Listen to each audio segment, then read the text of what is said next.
আন্তর্জাতিক মুদ্রা তহবিলের ব্যবস্থাপনা পরিচালক ক্রিস্টালিনা জর্জিভা অন্তর্বর্তীকালীন সরকারের প্রধান উপদেষ্টা ডক্টর মোহাম্মদ ইউনুসকে স্বাগত জানিয়েছেন।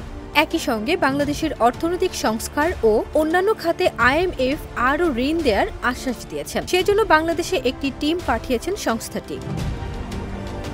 টিমের প্রতিবেদন পাওয়ার পর পরবর্তী ঋণ কর্মসূচি আরও বাড়ানোর ঘোষণা আসতে পারে বলে জানিয়েছে এই সংস্থাটির ব্যবস্থাপনা পরিচালক। 24 সেপ্টেম্বর জাতিসংঘ সদর দপ্তরের সাধারণ পরিষদের বার্ষিক অধিবেশনের সাইডলাইনে প্রধান উপদেষ্টা ডক্টর মোহাম্মদ ইউনুসের সঙ্গে বৈঠকে IMF এর ব্যবস্থাপনা পরিচালক তার সমর্থন ব্যক্ত করেন।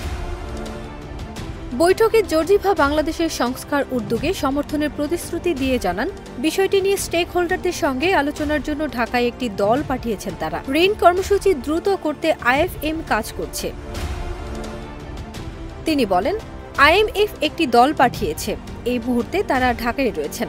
দলটি আগামী মাসে IFM পরিচালনা পর্ষদের কাছে তাদের প্রতিবেদন দেবে। তিনি আরও বলেন, IMF বোর্ড টিমের প্রতিবেদনের ভিত্তিতে বাংলাদেশের জন্য একটি নতুন ঋণদান কর্মসূচি শুরু করতে পারে, অথবা এটি গত বছরের শুরুর দিকে চালু হওয়া বিদ্যমান সহায়তা কর্মসূচির অধীনে আরও ঋণের প্রসার ঘটাতে পারে।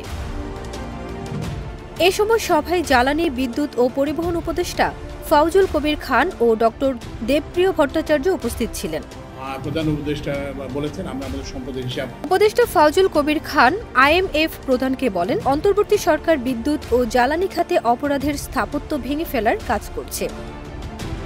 ডক্টর দেবপ্রিয় দেশের অর্থ প্রদানের ভারসাম্য বাড়ানোর জন্য IMF এর সহায়তার প্রয়োজনীয়তার উপর জোর দেন। তিনি বলেন, বিনিময় হার স্থিতিশীল করতে IMF এর ভূমিকা গুরুত্বপূর্ণ হবে। ফারজানা নিকিতা, দেশ রূপান্তর।